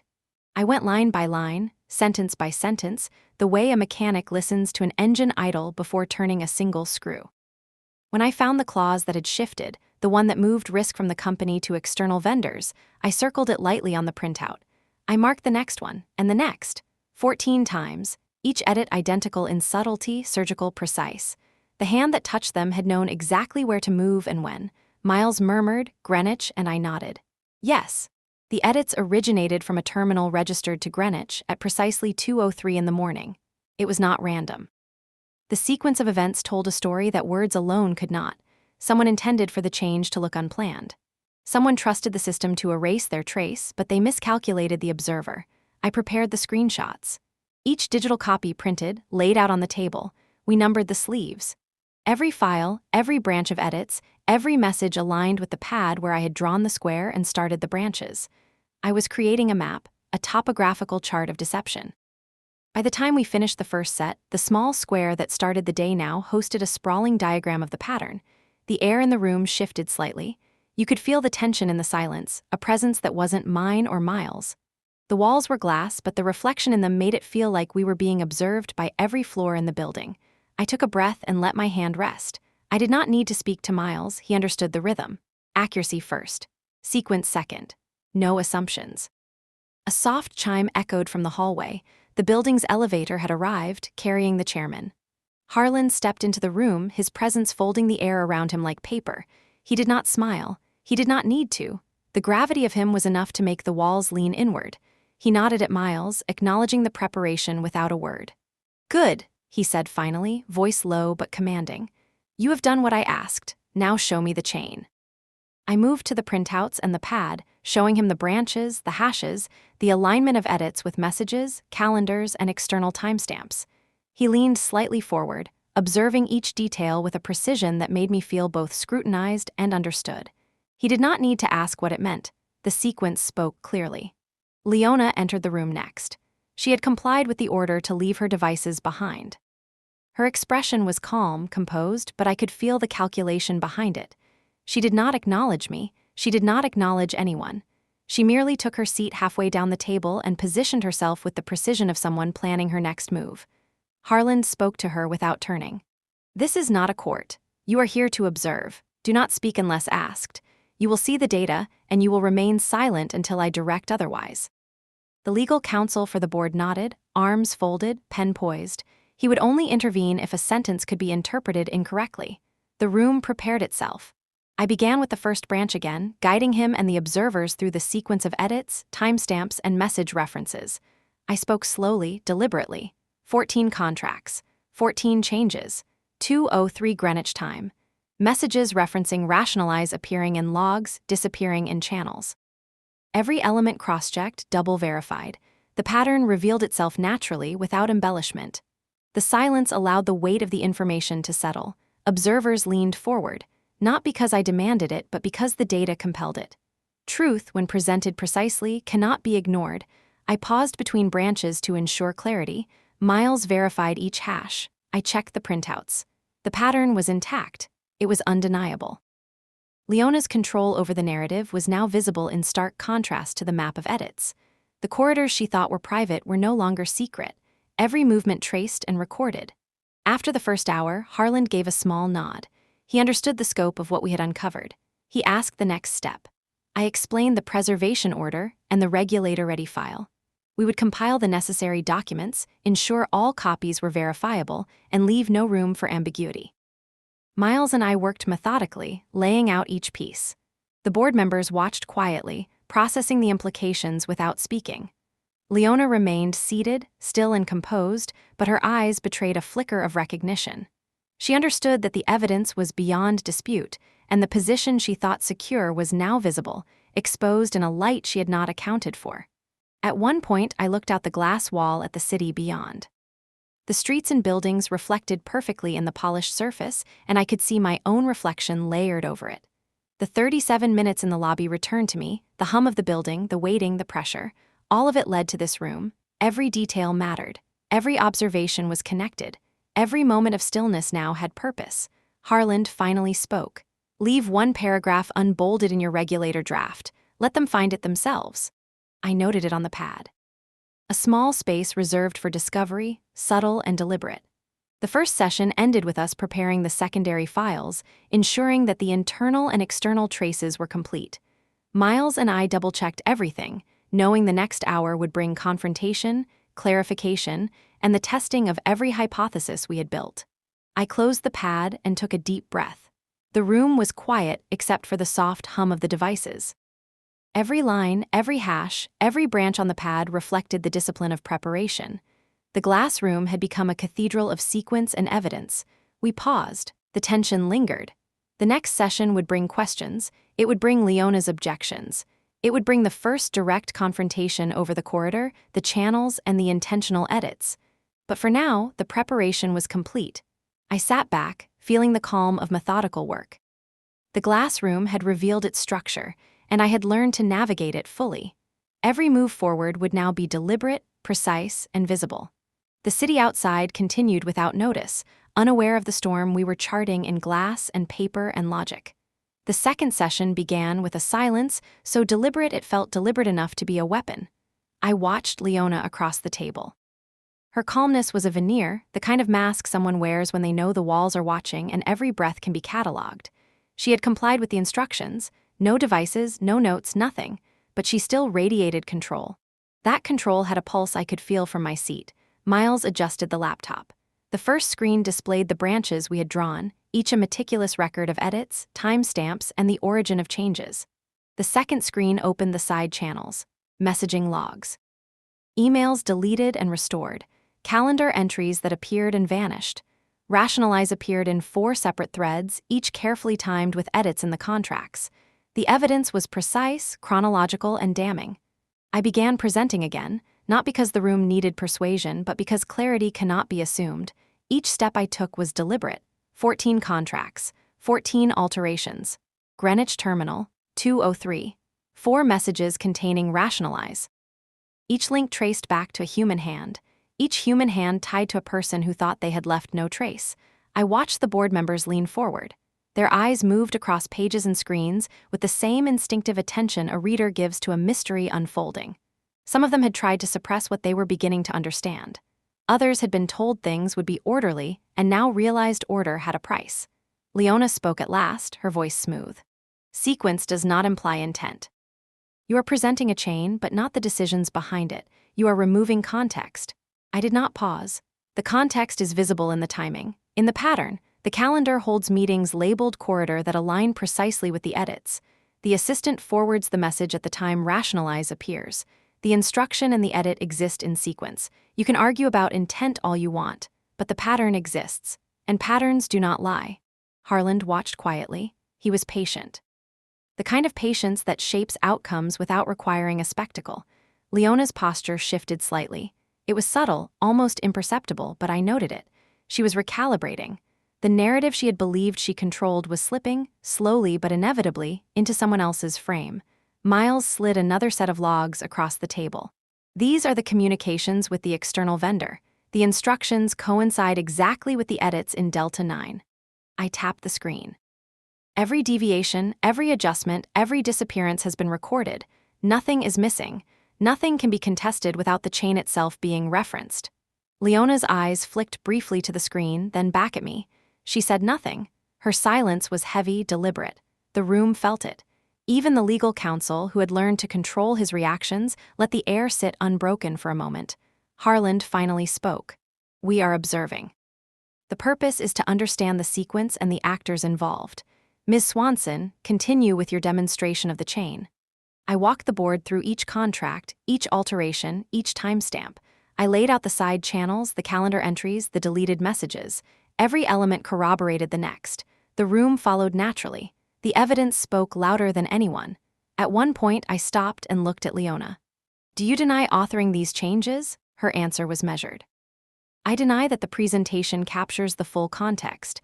I deny that the changes were intended to misrepresent. I deny that any harm has occurred.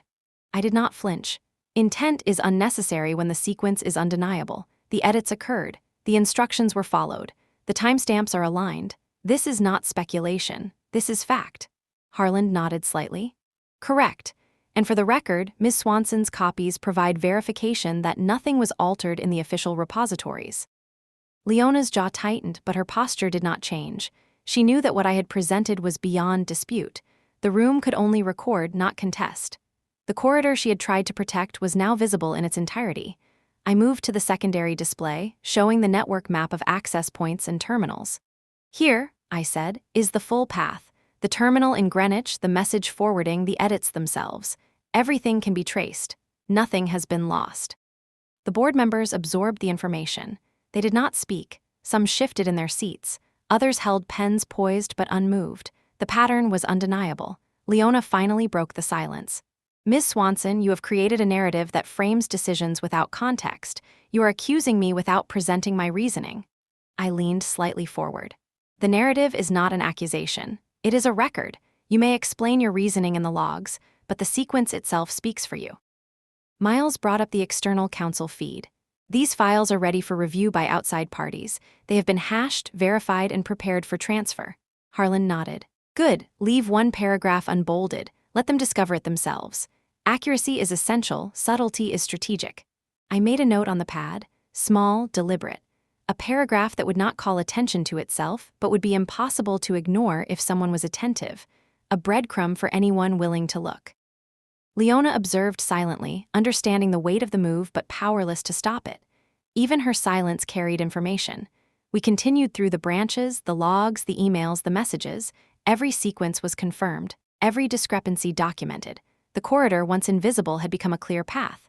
At the end of the session, Harland rose and walked to the window. He looked out over the city. His voice was soft when he spoke.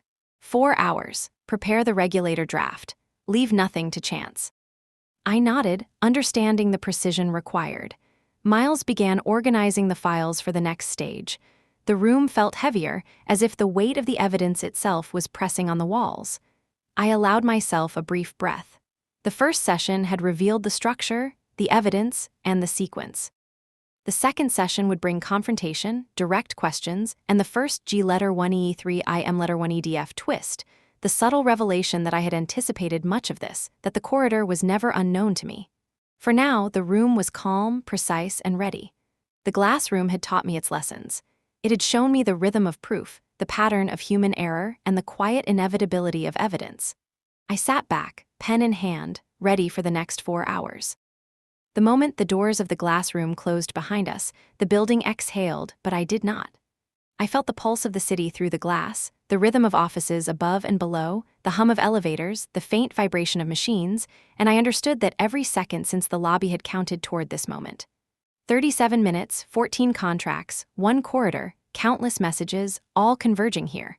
Miles and I moved toward my office. The floors beneath our shoes were polished, reflective, each step a soft echo that reminded me how carefully we navigated the invisible. Every door, every hallway, every turn had been noted, mapped, and cataloged in my mind. There was no room for error. A single misstep could give Leona or anyone else the opportunity to claim confusion, obfuscate responsibility, or dilute evidence. I set the rolling case on my desk and began the methodical unpacking. The sleeves of contracts, logs, emails, and screenshots formed a grid. Each item aligned precisely with the digital copies stored in the secure drive. The pattern, once scattered across servers, calendars, and side channels, now converged in front of us like a constellation. Each point was a fact. Each line connecting them was an undeniable truth. Miles checked the external storage again, verifying hash after hash. "Everything is secure," he said, voice low. "Even if someone tries to tamper, we'll know the moment it happens." I nodded, running my fingers over the corner of a printed page. The weight of paper of record had a gravity that screens lacked. Screens could be edited, deleted, or hidden behind layers of encryption. Paper spoke with permanence. I opened a fresh pad and began the process of drafting the regulator-ready summary. I wrote each line with deliberate neutrality, the kind that communicates urgency and precision without accusation. Names, dates, and sequences, nothing more. Any adjective or adverb would risk bias or misinterpretation. Sequence over emotion, precision over flair. The room seemed to contract around the small desk lamp illuminating the pad. Miles observed, marking minor errors or inconsistencies in our digital copies. "Cross-reference," he reminded me. "Every line must be verifiable. Nothing left to interpretation." I checked the Delta 9 logs again. 14 contracts, 14 deliberate changes, timestamps aligned with side-channel communications. The same terminal, the same sequence. Rationalize appears, disappears. Messages sent, deleted. Calendar entries noted. Every breadcrumb I had laid weeks ago now formed a clear path. I paused and considered Leona. Her attempts to control perception had failed because she underestimated 2 factors, patience and observation. I had learned to wait and to record without drawing attention. The corridor she thought secret had been mapped long before she realized it was under scrutiny. I drafted the first paragraph for the regulator summary. Neutral, factual, unyielding. I left a single paragraph unbolded. The breadcrumb. The one I knew they would notice. It contained a timestamp and a single mention of rationalize, enough for anyone paying attention to see the pattern, but not so obvious as to suggest intent or accusation. The city beyond my window moved unaware. Taxis, office workers, distant sirens. Time continued in parallel with our own, indifferent. Miles tapped the edge of the case. "External counsel will arrive shortly. We should review the presentation order and ensure nothing is missing." I nodded, checking the printed files. everything aligned. Each sleeve, each sheet, each branch on the pad confirmed. Even the minor logs, often overlooked, had been included. Nothing would be contested without contradicting itself. I turned to Miles. This isn't just about evidence, it's about control. We're not waiting for them to realize. We're showing them the map and letting the structure speak for itself. He nodded. I understand, but remember, the first round of reactions will be chaotic. Leona won't give up easily. I don't expect her to, I said. She never does, but the corridor is visible now. Every path she tried to hide is laid bare. Sequence speaks louder than strategy. The clock marked time with relentless patience. 4 hours remained before the formal board review and the regulator submission. In that span, every action, every step, every preparation mattered. I had rehearsed this internally, running sequences through my mind like a chess master, visualizing the board several moves ahead.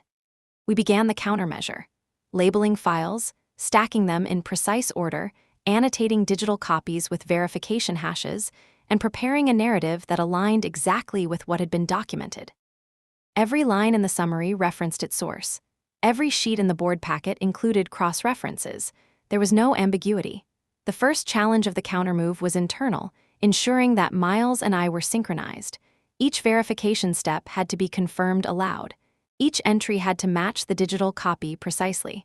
A single misalignment could provide an opening for argument or dismissal. Hours passed with focused intensity. The digital displays glowed softly in the low light of the office, reflecting our meticulous attention to detail. Miles handled the servers and network verifications. I handled the narrative, annotations, and regulator draft. Every piece of evidence, every timestamp, every message, every edit now had a place in the structure. At one point, I stepped back and looked at the array. The glass room had become a map, a constellation, a record of both intent and action.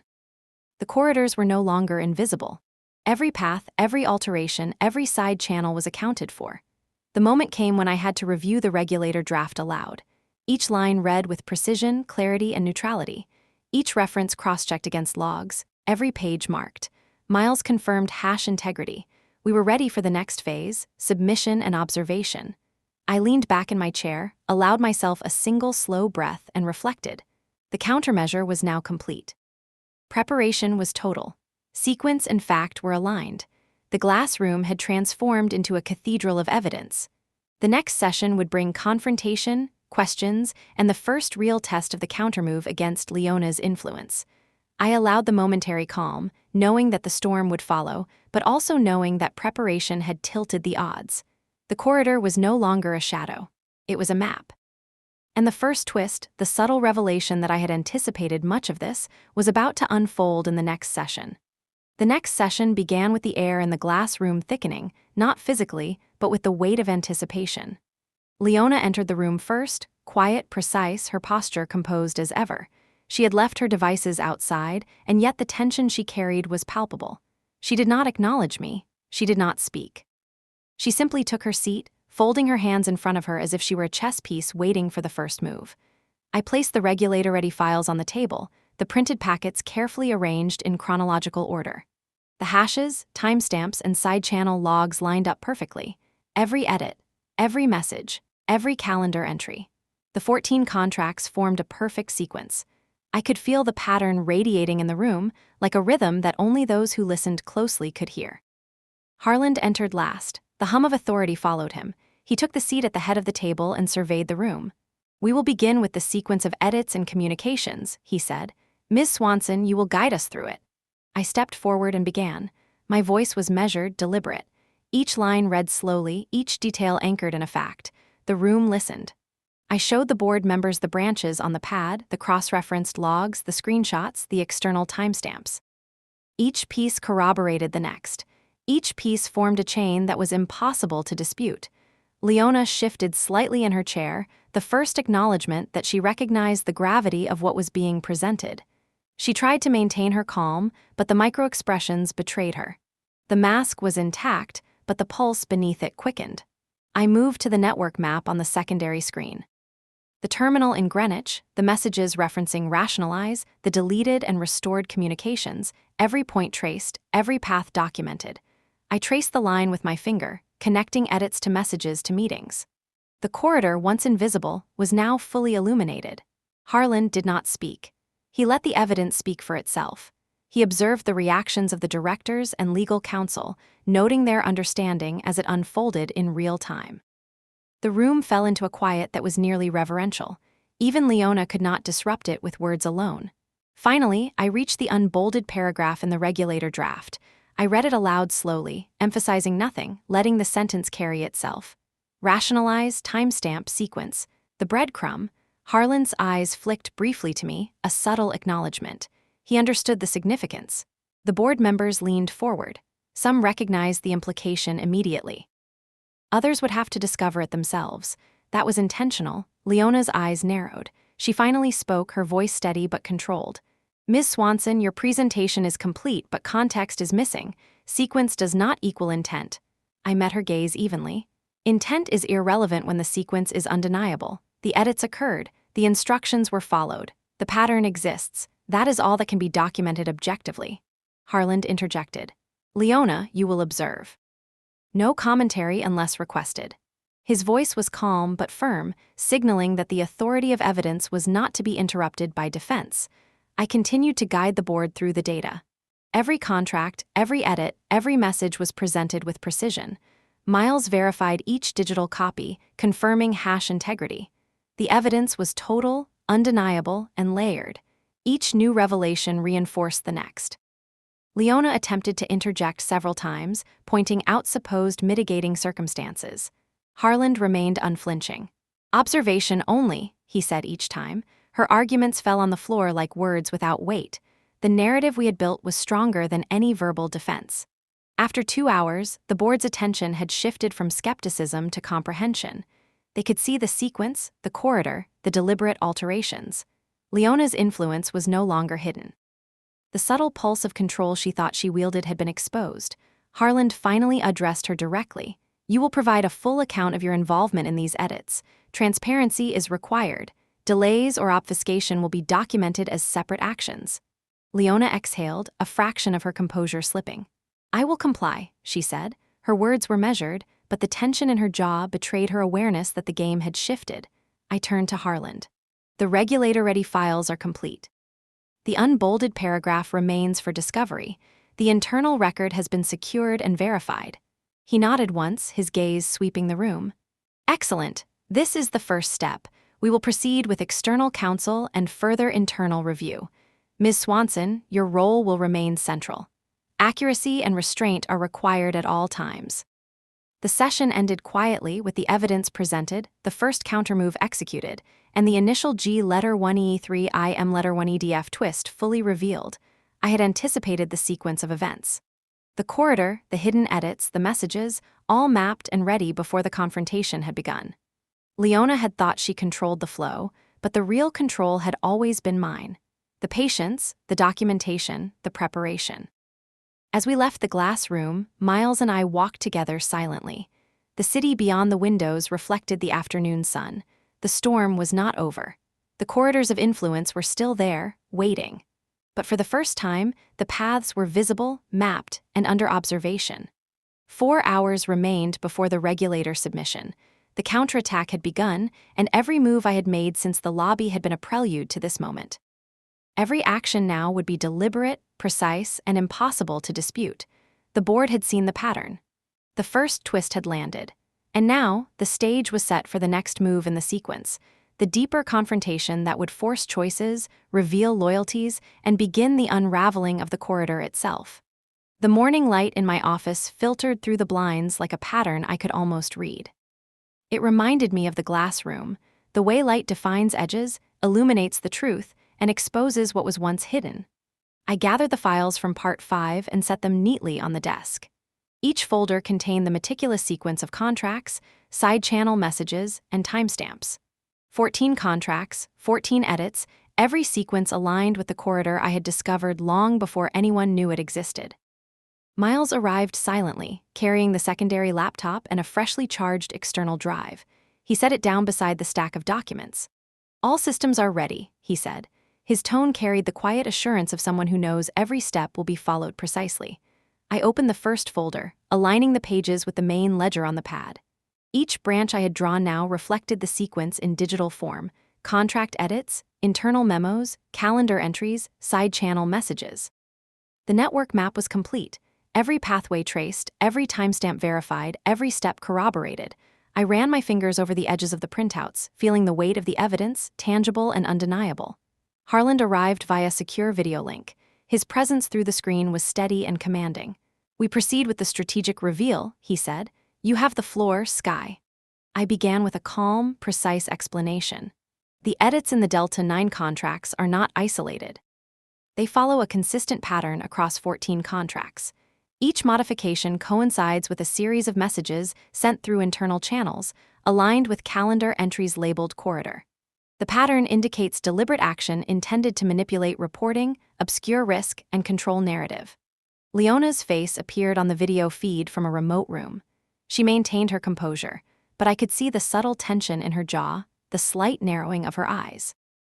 "This is circumstantial," she said, voice smooth but taut. "You are presenting a sequence, not intent. Correlation is not causation." I did not pause. The sequence is supported by corroborated timestamps, system logs, and side-channel messages, each element independently verified. This is not an assumption, it is verifiable fact. Intent becomes clear when the timing, execution, and impact converge consistently across multiple channels. The corridor you attempted to conceal is fully mapped. Miles brought up the digital display of the network map. Lines connecting edits, messages, and terminals formed a web. Greenwich terminal edits at 2:03 a.m. aligned perfectly with messages sent to assistants and other operational nodes. Every deletion, every forwarding action, every alteration in text aligned. I traced a line from the first contract to the last, demonstrating the flow of action and influence. Harland observed quietly. The board members leaned in, following the flow. Some exchanged glances, others scribbled notes. The weight of evidence began to shift the atmosphere in the room. Leona responded, carefully measured. "Ms. Swanson, you have interpreted the flow, but you cannot claim proof of motive. There could be operational explanations for these edits. Errors, oversight, template confusion." I met her gaze through the screen.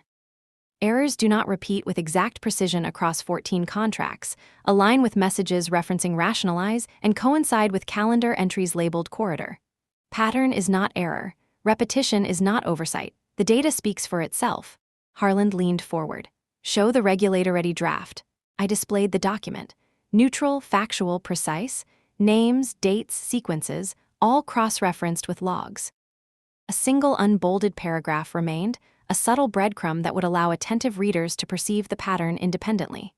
The regulators, if observing, would see the structure, the corroboration, the absolute traceability of each action. Miles verified the hash integrity one last time. Each digital copy aligned perfectly with the printouts. No discrepancies, no missing elements. Every branch on the pad reflected a true sequence. Leona exhaled slowly. "You have documented meticulously." "I cannot dispute the sequence, but the interpretation is subjective." I leaned forward. "Interpretation does not matter when the facts are irrefutable. The pattern exists. The edits occurred. Messages were sent. Timestamps align. Responsibility is identifiable. The corridor is visible." Harland nodded approvingly. "Proceed to the visual representation." I pulled up the digital map. Nodes, connections, timelines, and message threads. The corridor, once invisible, now formed a clear path, illuminated for the board and legal counsel to examine. Every alteration, every interaction, every deletion could now be traced to its source. Leona attempted to interject, pointing out operational variables, but Harland cut her off. "Observation only, no commentary unless requested."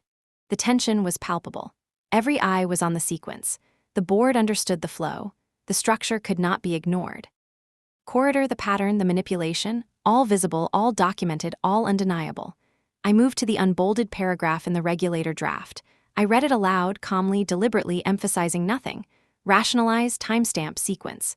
The subtle breadcrumb revealed itself without fanfare. Attentive observers could follow it, notice it, understand it. The twist had been planted. Leona's face betrayed the first flicker of recognition. Her attempt to control the narrative had been anticipated. She realized, even through the digital feed, that the pattern was no longer hers to hide. Harland allowed the moment to settle. "This is the first reveal," he said. "The next steps involve external counsel review and regulator submission. Ms. Swanson, your role remains central. Accuracy, discipline, and restraint are essential." Miles and I began organizing the files for submission. Each sleeve, each printout, each digital copy aligned perfectly, every detail verified, every path traced. Sequence, evidence, control, all in place. I looked at the city beyond the window. The streets, the people, the vehicles, all unaware of the careful orchestration unfolding above. I allowed myself a brief breath. The first countermove was complete. The corridor was no longer hidden. The G letter 1E3, I M letter 1EDF twist had landed. The next phase awaited. The second half of Part 6 would confront the internal actors directly, reveal hidden motives, and escalate toward the main plot twist. Every step now mattered. Every observation would be tested. I rolled up the sleeves of the files, feeling the tangible weight of the record. The strategic reveal had begun. The storm, once distant, had arrived. The room was silent except for the soft hum of the equipment. Every cable, every laptop, every page I had arranged seemed to hold its breath with me. The corridor, once invisible, now stretched across printouts, monitors, and the pad I had drawn on hours ago. Sequence had a rhythm, and I had memorized every step. Leona's presence was calculated, her calm almost unnatural. She had left her devices, but her eyes scanned the displays, absorbing the patterns I had painstakingly laid out. I met her gaze through the glass and the video feed, and for the first time since the countermeasure began, she acknowledged that she understood. Not agreement, recognition. I began narrating the strategic reveal. Every contract alteration, timestamp, message, and calendar entry has been mapped. 14 contracts, each edited in sequence.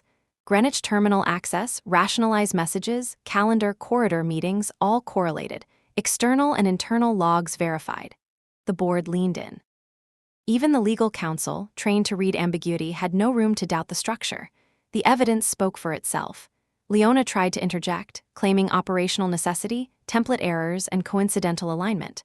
Harland cut her off. Observation only. Any commentary will be noted separately. Her arguments fell silent against the weight of documented sequence.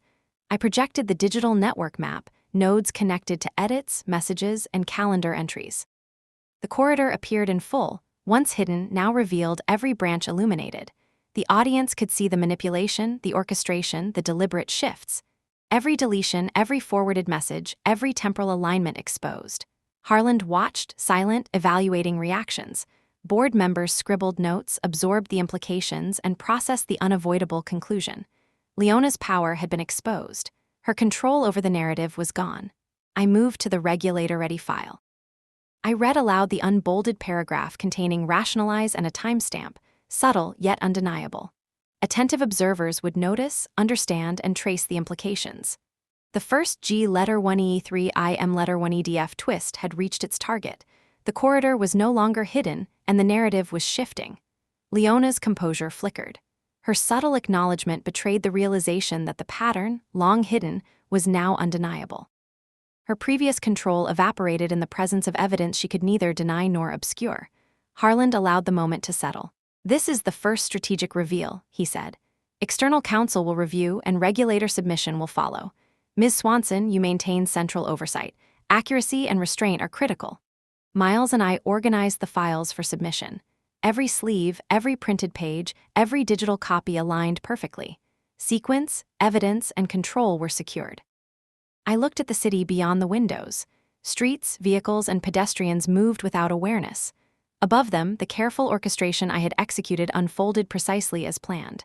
37 minutes in the lobby, 14 contracts, a corridor, and a sequence meticulously mapped. All steps had led here. I allowed myself a brief breath. The countermeasure was complete. The corridor was revealed. The first G letter 1E3 I M letter 1EDF twist had landed. The next phase awaited. Confrontation with internal actors, revelation of hidden motives, and escalation toward the main plot twist. Every observation would now be tested. Every sequence challenged. I gathered the files, feeling the tangible weight of the record. The strategic reveal had begun. The storm, once distant, had fully arrived. The morning light in the boardroom was sharper than usual, slicing across the polished table and glinting off the monitors. I entered carrying the regulator-ready files, the printed sequences, and the digital backups, each organized to exacting standards. Every edit, every timestamp, every message, every calendar entry traced and verified. The corridor, once invisible, was now mapped in full, ready for scrutiny. Leona was already seated, her composure intact but taut like a bowstring. The legal counsel flanked her, pen poised, watching my movements, anticipating my next steps. Harland remained at the head, silent, his presence folding the room into a quiet gravity. The weight of the evidence was tangible. I began with the first contracts, narrating each alteration, timestamp, and alignment with corresponding messages. My voice was measured, deliberate, precise. The 14 contracts formed a chain that could not be disputed. Rationalize appeared in the messages at exactly the times the edits occurred. Calendar entries labeled corridor coincided perfectly. Every pattern, every detail aligned. Harland allowed the sequence to unfold without interruption. The board members followed closely, absorbing the implications. Even Leona's mask of control wavered as the evidence became undeniable.